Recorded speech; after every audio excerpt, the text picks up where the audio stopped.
Hello students, तो आज हम करेंगे एक्सरसाइज 4.5 का क्वेश्चन नंबर 3। तो क्वेश्चन नंबर 3 क्या कहता है?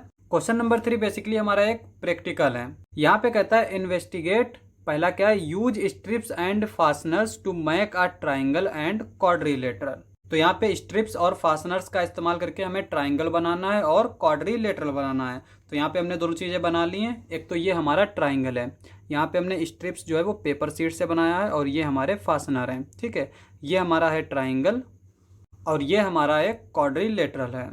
उसके बाद में कहता है try to push inward of any one vertex of the triangle, do the same to quadrilateral. तो यहाँ पे जैसे हमारे पास ये क्वाड्रिलेटरल है, तो क्या कह रहा है कि इसका एक वर्टेक्स को जो है हमें पुश करना है। तो यहाँ पे हम इसको पुश कर रहे हैं, तो ये हम देख रहे हैं कि ये हमारा इसका शेप बिगड़ जा रहा है।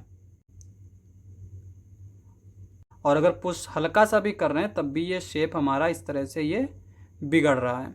और अगर ट्राइंगल में पुश करें, तो अब यहाँ पे अगर हम ट्राइंगल में पुश करें तो इस तरह से अगर हम पुश कर रहे हैं तो ये हमारा शेप बदल नहीं रहा है। अब यहाँ पे आगे क्या कहता है, इज द ट्राइंगल डिस्टॉर्टेड। तो हमने देखा कि ट्राइंगल जो है उसका शेप नहीं बदल रहा है। डिस्टॉर्टेड का मतलब ये है कि शेप नहीं बदल रहा है। Is the quadrilateral distorted. तो यहाँ पे हमने देखा कि क्वाड्रिलेटरल जो है वो हमारा डिस्टॉर्ट हो रहा है। और फिर कहता है इज द ट्राइंगल रिजिड। तो हाँ, ट्राइंगल जो है वो हमारा रिजिड यानी कि स्थिर है, रुका हुआ है। तो यहाँ पे हमने देखा कि इस ट्राइंगल जो है वो रुका हुआ है।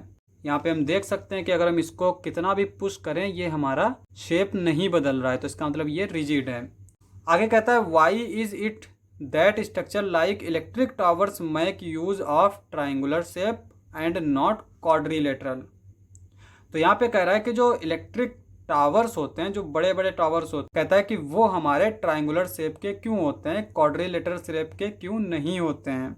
तो उसका रीज़न यही है कि ट्राइंगुलर जो शेप होता है उसके ऊपर अगर हम पुश करते हैं तो वो डिस्टॉर्ट नहीं होता है, जबकि क्वाड्रिलेटर में शेप बदल जाता है। तो यहाँ पे हम इसका आंसर भी लिख सकते हैं इस तरह से। तो यहाँ पे आंसर हमने लिख लिया know the triangle does not distorted, क्योंकि ट्राइंगल हमारा शेप नहीं बदल रहा है। क्वाड्रिलेटर के लिए yes the quadrilateral distorted, quadrilateral का जो शेप है वो बदल जा रहा है। अब यहाँ पे इलेक्ट्रिक टावर्स जो होते हैं वो हमारे इस तरह से होते हैं। यहाँ पे ये देख सकते हैं, ये एक ट्राइंगल है, ये एक ट्राइंगल है, ये एक ट्राइंगल है। अब अगर हम यहाँ पे नट बोल्ट का इस्तेमाल करें तब भी जो है ये हमारा स्थिर रहेगा। लेकिन अगर यहीं पे ये क्वाड्रिलेटर शेप के होते और फिर अगर हम उसमें नट बोल्ट का इस्तेमाल करते तो वो हमारा गिर जाता।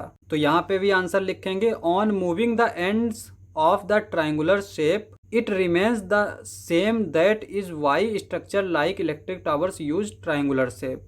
क्योंकि ट्राइंगुलर शेप जो है उसका स्ट्रक्चर रिजिड रहता है, इसीलिए ये जो इलेक्ट्रिक टावर हैं ये हमारे ट्राइंगुलर शेप के बनाए जाते हैं। क्वेश्चन समाप्त। नेक्स्ट लेक्चर में करेंगे नेक्स्ट क्वेश्चंस। आज के लिए बस इतना ही।